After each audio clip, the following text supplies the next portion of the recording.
Welcome to Hey Listen, where we discuss faith, leadership, and the mission of the church. We're so glad you've joined us. Now to today's episode. All right, we're back with a special guest, and I'm super excited. I'm excited to have my sister-in-law, Sara Wescoat, who is our missions associate. Is that the correct title? Yes. Here at Ridgecrest. And so we're going to talk a little bit about her interesting past. So Sara, thank you for agreeing to come on the podcast today. And so we're going to just jump right in. So for those of you or those who don't know you yet, can you give us a snapshot of your journey? Because you have an interesting past from being an IMB journeyman to working in the secular world and now serving here at Ridgecrest. Okay. A brief overview of that.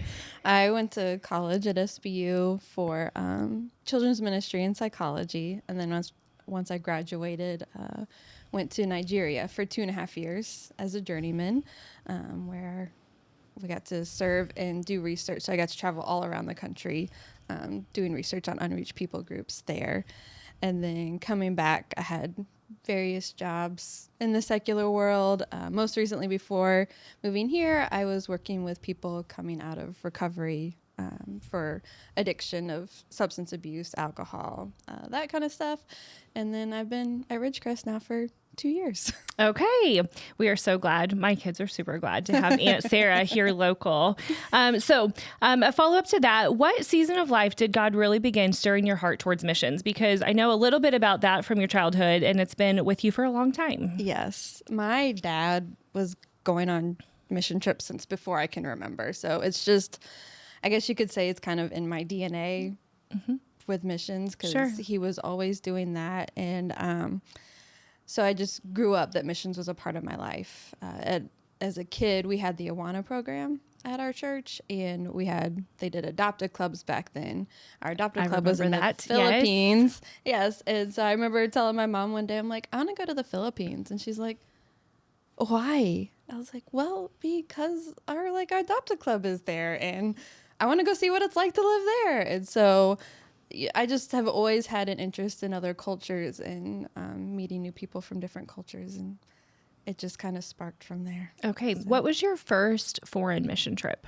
My first foreign mission trip, I was 13 and went to Brazil.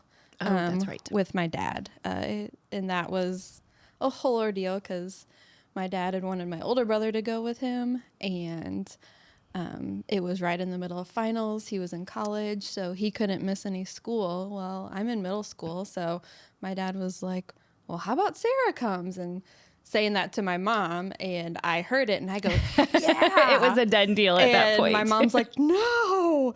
And so eventually I talked my mom into it and got my passport, raised all my money, and she had to sign something in the passport notarizing that my dad was taking me out of the country.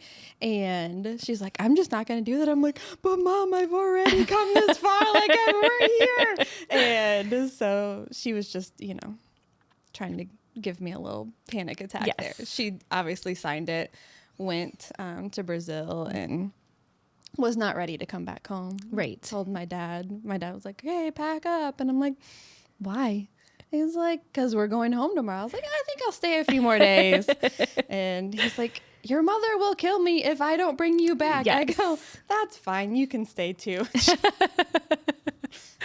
He made me go back home. So. Yeah. And you never really have stopped traveling or being on mission ever since then? No. Okay. So you've served both in secular roles and in full-time ministry. What surprised you most about how God used you in the secular workplace? So I was never shy about being a Christian, especially. So I worked almost 10 years at this substance abuse facility. And if you know anything about the substance abuse community, many of them are not believers, and they live a very different lifestyle. Sure. One that I didn't tend to agree with, but I worked hard to make sure they knew that I loved them, and still, even though I didn't agree with how they lived, that they were still a human that deserved respect and to be loved. And there was a lady that I'd worked with for about 1.5 years at this point, and she was married to another lady, and she looked at me one day and goes, you're a Christian. And it was more of a statement than a question. And I was like, in my head, I'm like, oh, where is this going? But I said, yes, I am. And she goes, but you've always treated me with respect. And so that just struck a chord with me because I'm like, well, obviously she's got people in her past that have not treated her with respect. Sure. And I just looked at her and was like, I don't agree with how you're choosing to live with your life. I was like, but you are a person that deserves respect. And God loves you. And I want you to know that you are loved. Yeah. And so that it was just able to, because they knew I was a Christian, I heard people would come and talk to me about things that I was just like, oh, okay, we're going there, And so I was able to just be an encouragement to them. I love that. Yeah. So tell us a little bit more about serving full-time in Nigeria, both the joys and the challenges. That's when I came to be a Wescoat. I started dating Chris when you were in Nigeria. Yes. And so I feel like a little bit, but I know there's still a lot more to be told. So a little bit about the challenges and joys, what you did in Nigeria. Okay. I will say that living in Nigeria stretched me beyond what I thought was capable of being stretched. It was a great experience. I love traveling, and we got to, because we were doing research, we got to go around to the different people groups around the country, and they are just a lovely group of people. However, the Nigerians will tell you what they think you want to hear. Oh, okay. And not always what is true. Okay. Because they don't want to disappoint you. So when we would be traveling, we're going down this bush road. You're bouncing around and all the things. And you get to a village and are you this people group? They're like, oh, no, but just keep going a little further and you will find them. So we would go a little bit further. We'd get to another village. We'd stop, ask the same questions. No, a little bit further. After about an hour of traveling down this, what no one in America would call a road, we finally get to someone who's like, that people group is nowhere near here. Oh. And we're like, okay. So we turn around, go back down this hour, back to the main road to go find another road to go down and search for this people group. So you never knew what was going to happen. But it was just such a fun experience to do all of that and get to know the people. So you said towards the beginning, you said you were doing research for the unreached people groups. So where does that information go? What is done with that information? So we would come back, we would write up reports. We send it to our supervisors. Our supervisors send it to their supervisors. And eventually it was information that would go, if you're familiar with the Joshua Tree Project, to help missionaries around the world, know where the gospel is still needed to get to. Okay. So, yeah. So was there a moment or a story from that time in Nigeria that deeply shaped your faith? Yes. As she says with a giggle. There were a few moments, but one in particular, when I first got there, I got extremely sick. I got malaria about 6 weeks after being in country. Wow. Yeah. Okay. And then proceeded to be sick for the next 6 weeks.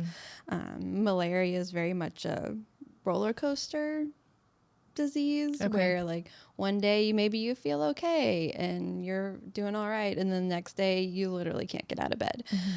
So that was how I spent the next 6 weeks of my life there. And so if you know anything about going full-time missions for a little while, that is where I missed language school and some cultural training stuff and all that thing, because that's what we were doing at that time. And so I remember laying in bed one day and just being like, God, why did you bring me here? Just to get me sick, just for me to get sick right off the bat. I'm missing so much right now. And I had at training, we did training for a couple months before leaving in the States in Virginia. And so I had prayer cards from a bunch of different people that I'd met there that were going all over the world doing the same thing that we were doing at this point. They were doing their language and culture and all the things. And so I had taken those prayer cards and put them up on my wall. And I remember just looking at that wall and God just being like, this is what I have you here to do right now. You can't get up, you can't do this, but you can pray for all of them that are doing those things right now. And I was like, okay. And so I was able to find my purpose. Sure. Being even sick, in that season. Even in that time. And so instead of learning all the language and getting good in the language, I was still able to be, have a purpose in that season and just like my prayer life deepened during that time. Once I realized God gave me a kick in the pants and was like, hey, just because you can't be out here, I still have a purpose for you. Okay. So that was, I knew you had malaria. I don't think I realized you got it so quickly. Yeah. After you arrived in Nigeria. Interesting. Okay. Was there anything about missions, either overseas or now in a church setting, that looked very different from what you expected? I don't necessarily think it looked different per se, but each trip you go on is different. Sure. And so depending on like the culture where you're going, you're always learning something new. Yeah. And that. So yeah, I don't know if it necessarily looked different than what I imagined. Always new experiences. It's always new experiences, and I love learning about new cultures, and so I love when I get to go to new places. So, yeah. How did serving God overseas compare to serving Him now in a local church missions role? Maybe even tell a little bit about what you do in your role here at Ridgecrest, and then how did serving overseas prepare you for that? So it's quite different serving overseas full-time versus being in the role here. So overseas, you're focused on typically one language, one culture, and that kind of stuff. And you are, the people that you're there serving with become your family. The country becomes your home. When you're doing it in a church setting like this, it's, you know, for us here, we have 29 different mission partners. And so it's learning a bunch of different cultures, a bunch of different languages, and engaging our people here to go, to learn about missions, to pray for our missionaries, and just helping them understand like how important that prayer side of things. You know, you hear a lot of people say, well, the least I can do is pray for you. And I'm like, no, that's the most we can do. Sure. I love that. They're living day in and day out on the mission field. And it's, you know, they're in a culture that is not their home culture. And so we can, so I can understand it from a both and perspective. And I, you know, also in Nigeria, we worked with teams that came to engage the different people groups. So when it comes to mission, like I can understand what it's like to be a participant on a trip, as well as what it takes on the missionary side to prepare for people to come. Yeah, absolutely. And caring for them when they come for Global Impact Conference and all of those things. Yeah. We didn't talk about sharing this, and so if there's security sensitive things, but can you share the trips you've gone on since you've been here at Ridgecrest to see our partners? I have been to Ecuador to work with Renee. We've done some discipleship stuff with her and with their people. I have been to Thailand to work with Marty and Dina. Yeah. This summer I'll be going to work with Lydia.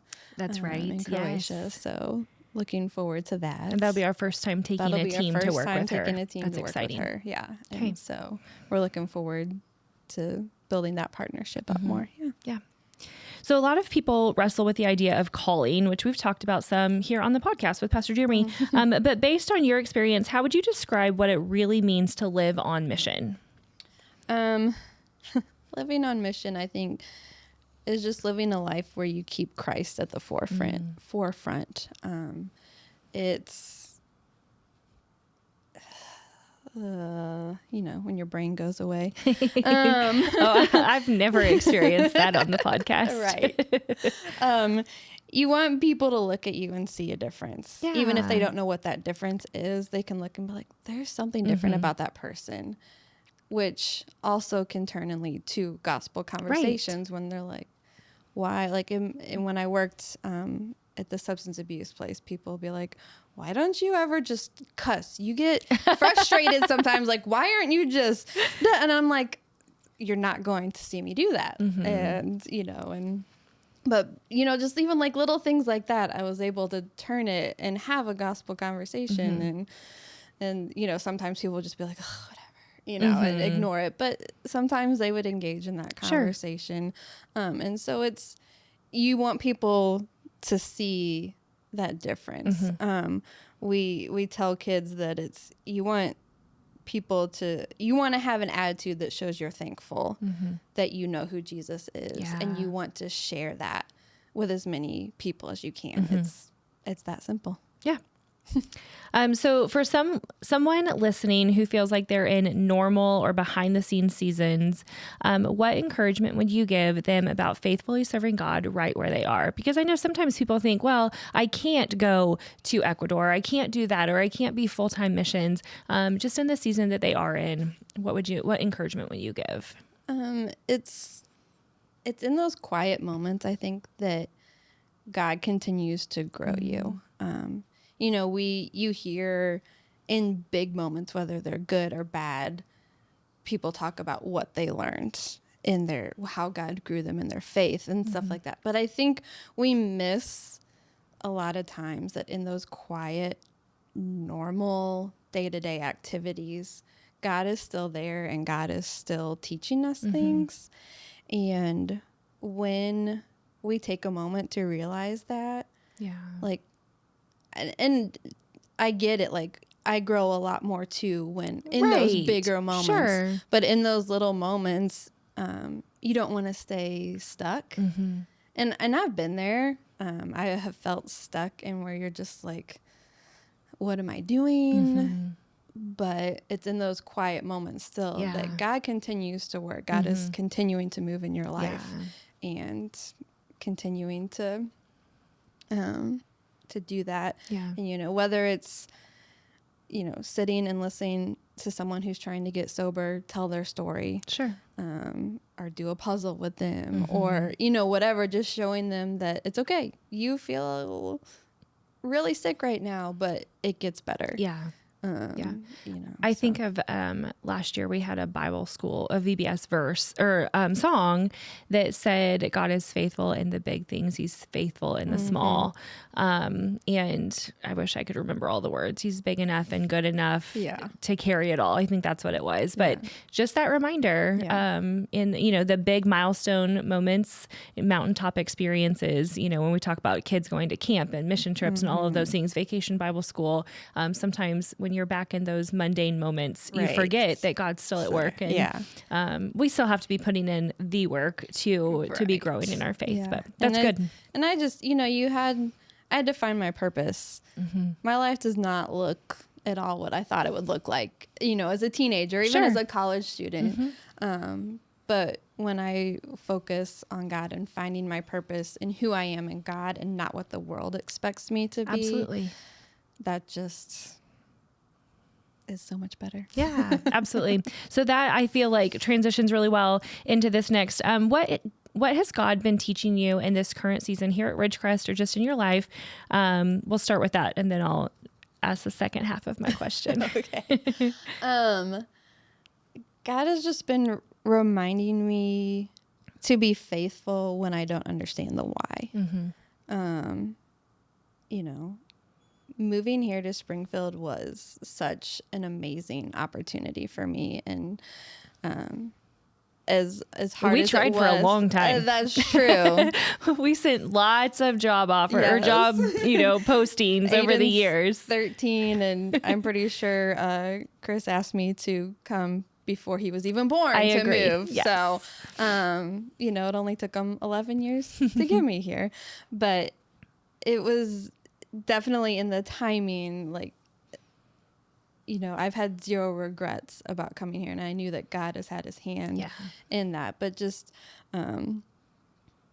he's just helping me to walk faithfully with him in when I don't understand, why something's going on, but he has me here. Whatever it is, it's in the faithfulness every day. Yeah. All right. So just our last question. We're almost through. If there's one thing you hope listeners will walk away believing about God and his mission, what would it be? That we have direct access to God. We don't have to go through a mediator. We don't have to go through someone else. Like, that veil was torn. Yeah. And when he died on the cross, and we get direct access to him, and we get to he wants us to bring all of our needs, our wants, our cares, our struggles to him, because he's the only one that can truly help us in that and help us live a life on mission for him. I love that. We have just a couple of minutes, so I'm going to ask, can you share, if we have someone, especially here at Ridgecrest, listening, that is wanting to get more involved in missions, what would you tell them? I know we've got prayer teams. We've got, trips coming up, local things. What would you tell them? What's the first couple steps? Well, making sure, one, that your heart is right. You're involved in a small group. You are in daily time with him. But then we've got so many, especially as the summer is coming, the spring and summer, we're really starting to get those trips. So, paying attention to the emails and stuff and finding out when those trips are coming. There's usually an interest meeting. There's usually an interest meeting, an info meeting. Yes. To where you can learn more about what we'll be doing on those trips and finding the one that's fit for you. Kelsey and I are always in the Go Center on Sundays. So absolutely. You can always come and talk with us about what, I'm looking to do this kind of thing, or my strengths are here on a mission trip. Do we have something we're going to do? Getting involved in the partner care teams and praying for our partners. Each partner has a care team right now, and but you can never have too many people praying for them, and so you are committing to pray for them. You get together once a month. You're committing to pray for them regularly. And as we said, prayer is the most we can do for them. So absolutely. Yeah. Well, thank you so much for coming. I know you were a little apprehensive. I think you've done a great job, and I know people enjoy getting to hear more about your story and what that could potentially look like in their own lives. So thank you for being here today. Thanks for having me. Thank you again for joining us today. We'll see you next time on Hey Listen.